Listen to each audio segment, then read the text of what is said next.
Trump के आने के बाद कुछ चीज़ों के ऊपर बहुत स्ट्रिक्ट गाइडलाइंस आई हैं।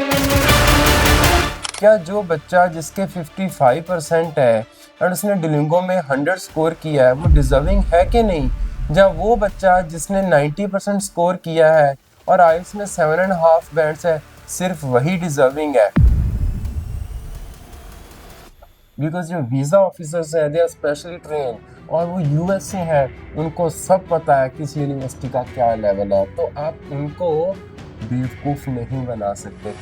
तो आप एक काम करें, जब भी कंसल्टेंट आपको यूनिवर्सिटी दे, इस यूनिवर्सिटी पे चले जाओ, तो आप उसको एक क्वेश्चन पूछो, sir can I see the number of visas which you got for this particular university? तो मैं आपको बोलूँगा big no, don't get into all these things. आप यूएस से बैन हो जाओगे परमानेंटली। तो कंसल्टेंट क्या कहता है जी, लास्ट इंटेक में मुंबई से वीज़ा है वहीं चले जाओ। ऐसा नहीं होता है, हर बार ट्रेंड चेंज होता रहता है। आई होप आपको अब कंप्लीट क्लैरिटी है कि हम कैसे रिफ्यूज़ल से बच सकते हैं, कैसे हम अपनी समझदारी से अच्छा कंसल्टेंट चूज़ कर सकते हैं और अपने पैसे और अपने पेरेंट्स के पैसे खराब होने से बचा सकते हैं।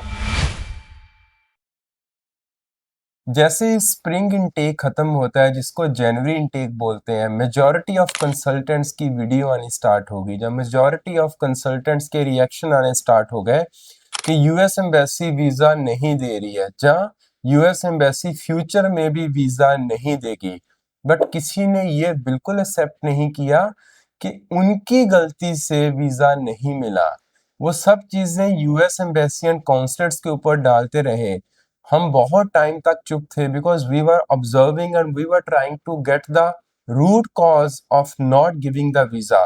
जब हमने उसका थॉरो एनालिसिस किया तो एक चीज समझ आई कि जो डिजर्विंग स्टूडेंट्स थे, जिनको अच्छी यूनिवर्सिटीज मिली, जिनके परसेंटेज अच्छे थे, जिनके पास आइल्स पीटी डुओलिंगो या कोई लैंग्वेज प्रोफिशिएंसी टेस्ट था, जिनको एक अच्छा कोर्स दिया गया, उन सबको वीजा अलॉट हुआ। तो मैं कहता हूं कि मेजॉरिटी ऑफ स्टूडेंट्स जो थे वो अपनी या उनके कंसल्टेंट की मिस्टेक से रिफ्यूज हुए बिकॉज उनको लगा सेम ट्रेंड फॉलो हो रहा है।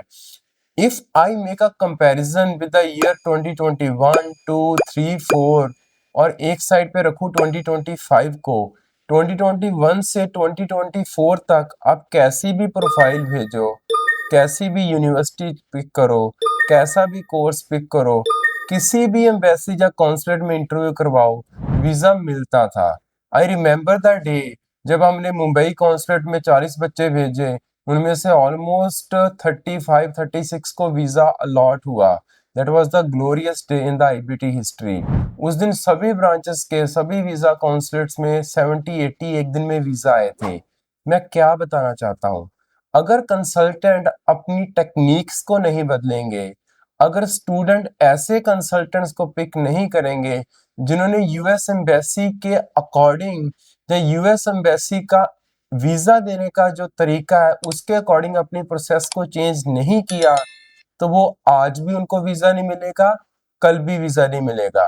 बिकॉज ट्रम्प के आने के बाद कुछ चीजों के ऊपर बहुत स्ट्रिक्ट गाइडलाइंस आई हैं कि आपको उसे वीजा देना है जो डिजर्विंग है। Now let's talk about who is deserving. क्या जो बच्चा जिसके 55% है और उसने डुओलिंगो में 100 स्कोर किया है वो डिजर्विंग है कि नहीं? या वो बच्चा जिसने 90% स्कोर किया है और आइल्स में 7.5 बैंड्स है, सिर्फ वही डिजर्विंग है? मैं आपको जो अभी स्प्रिंग इनटेक में हमने एक्सपीरियंस किया है, एक स्टूडेंट के 54-55% मार्क्स थे, पंजाब बोर्ड का स्टूडेंट था, डुओलिंगो में 100 के आसपास थे, उसकी हम वीडियो कुछ दिन में अपलोड करने वाले, he got the visa. At the same time एक और स्टूडेंट था जो बहुत इंटेलिजेंट था, जिसके परसेंटेज भी अच्छे थे, बट उसको वीजा नहीं दिया गया बिकॉज उस केस में आईबीटी ओवरसीज से भी एक मिस्टेक हुई थी, just giving a normal course. तो मैं ये मेंशन करना चाहता हूँ, डिजर्विंग बनाना ये कंसल्टेंट के हाथ में होता है। The type of training was given to the student that matters a lot.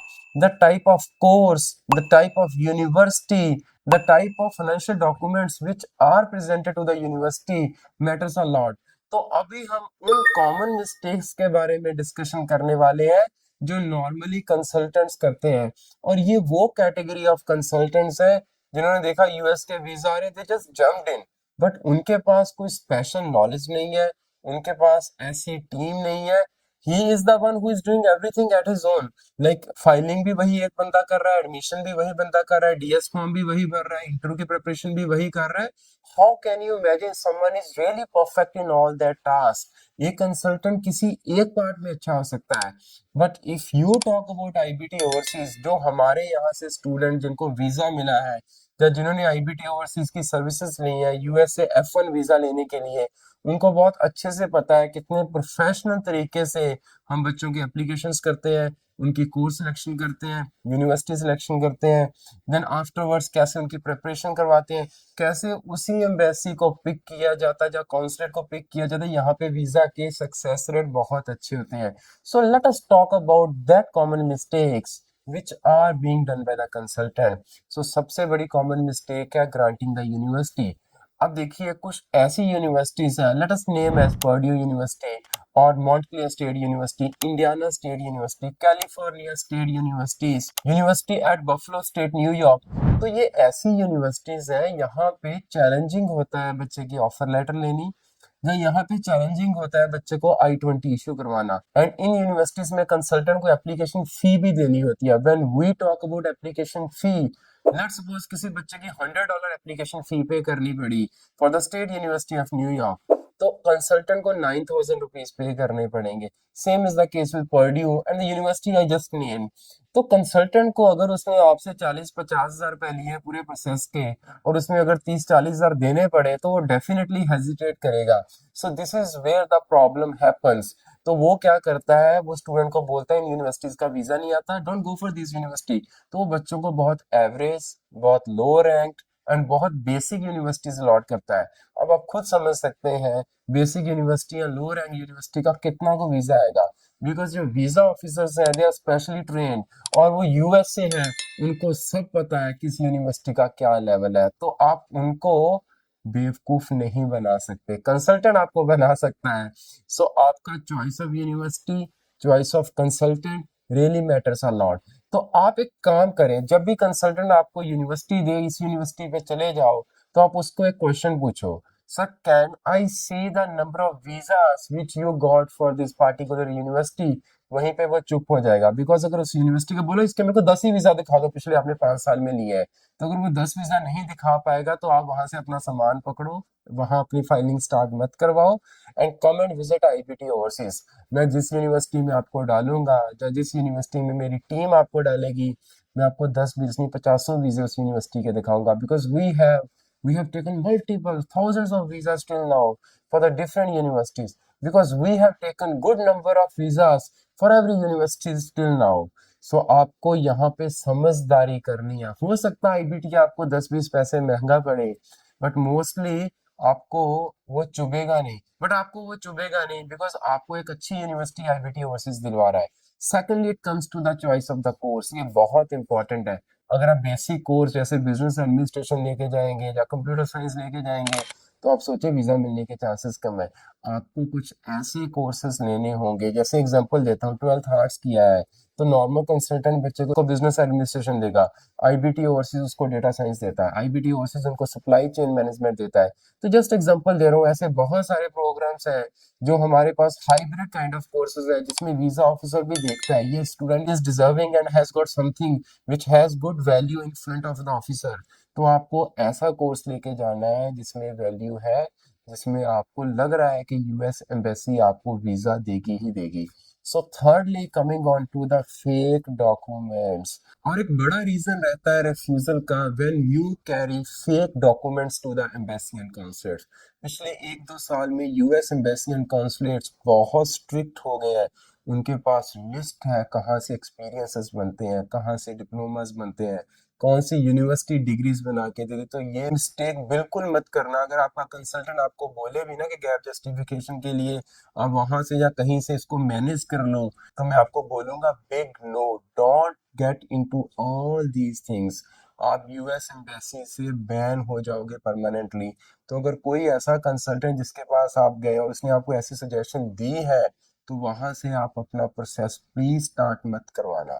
एक और बहुत बड़ी मिस्टेक जो स्टूडेंट्स एंड कंसल्टेंट करते हैं, that is the choice of embassy and consulates. At the time of interview आपको ये चूज करना होता है while picking up appointment slot कि आप कहाँ इंटरव्यू के लिए जाएंगे। तो कंसल्टेंट क्या कहता है जी, लास्ट इनटेक में मुंबई से वीजा है वहीं चले जाओ। ऐसा नहीं होता है, हर बार ट्रेंड चेंज होता रहता है।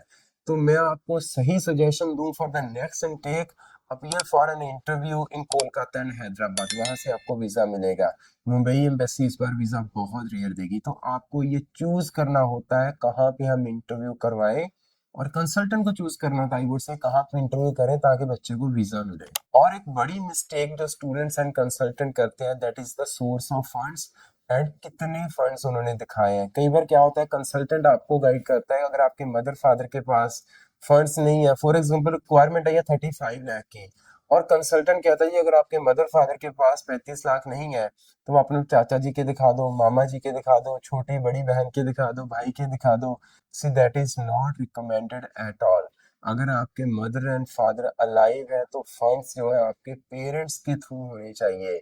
आई मीन टू से पेरेंट्स के सेविंग अकाउंट, फादर का अकाउंट एंड मदर का अकाउंट और ज्वाइंट अकाउंट। आप उसमें ग्रैंड पेरेंट्स को ऐड जरूर कर सकते हो, सिबलिंग को ऐड जरूर कर सकते हो, बट जो आपका मेन सोर्स है, जो मेन स्पॉन्सर है, वो आपका सिबलिंग नहीं होना चाहिए, वो आपके गार्जियन या जो आपके नेबर्स, जो आपके रिलेटिव्स नहीं होना चाहिए जब पेरेंट्स है। बिकॉज ये एम्बेसी या ऑफिसर को शो करता है कि आपके पेरेंट्स इतने कैपेबल नहीं है कि आपकी स्टडी को स्पॉन्सर कर पाओ। इमेजिन करो उनके पास 30-35 लाख नहीं है, जो ऑफिसर को दिख रहा है तो वो तो 1 साल का खर्चा हुआ। आपकी बैचलर्स 4 साल की है, जब मास्टर्स 2 साल की है, और उनके पास 30-40 लाख नहीं है, तो इमेजिन करो 1.6 CR या 2 CR कहाँ से अरेंज करेंगे। तो ऑफिसर को हम एक भी क्लू नहीं दे सकते कि आपके पेरेंट्स के पास सफिशिएंट फंड्स नहीं है। एंड सेकेंडली एक चीज और ध्यान रखो, अगर 30 लाख की रिक्वायरमेंट आई है तो 30 लाख मत दिखाना, 4-5-7 लाख एक्स्ट्रा दिखाना। This is what the IBT overseas suggest to the students, and इसी तरीके से हम वीजास लेते हैं। Last but not the least and the important point which I want to mention is the interview preparation। आपके consultant को जो आपको लगता है कि इंटरव्यू एक इंग्लिश का टेस्ट है, वो आपसे आपकी हॉबीज पूछेगा, वो आपसे पूछेगा आप कितने पढ़े हो, कौन सी यूनिवर्सिटी जा रहे हो, यूनिवर्सिटी का एड्रेस क्या है, सर्विस आईडी क्या है। तो ये सब स्टूपिड क्वेश्चंस आजकल ऑफिसर्स नहीं पूछते। तो आपका interview preparation module should be very solid, और वो सॉलिड तब हो सकता है अगर आप ऐसे कंसल्टेंट से अप्लाई करवाओ जिसके पास गुड नंबर ऑफ इयर्स का एक्सपीरियंस है, just like your own IBT overseas, जिसमें हमने सभी ब्रांचेस में same embassy kind of setup दिया है। बच्चों को क्वेश्चंस लिखवाए जाते हैं, उनके ब्रेनस्टॉर्मिंग सेशंस होते हैं, उनको खुद बोला जाता है आप अपने अकॉर्डिंग इन क्वेश्चंस के आंसर प्रिपेयर करो, बिकॉज सबको सेम आंसर नहीं दे सकते। हर यूनिवर्सिटी, हर कोर्स के अकॉर्डिंग, हर सिटी, हर स्टेट के अकॉर्डिंग आंसर्स बदलते हैं। तो आपको ऐसा कंसल्टेंट चूज करना है जिसके पास एक्सपर्टीज हो, जिसके पास एक्सपर्ट ट्रेनर्स हो, और जिसने बहुत सारे गुड नंबर ऑफ वीजास लिए हो। आई होप आपको अब कंप्लीट क्लैरिटी है कि हम कैसे रिफ्यूजल से बच सकते हैं, कैसे हम अपनी समझदारी से अच्छा कंसल्टेंट चूज कर सकते हैं और अपने पैसे और अपने पेरेंट्स के पैसे खराब होने से बचा सकते हैं।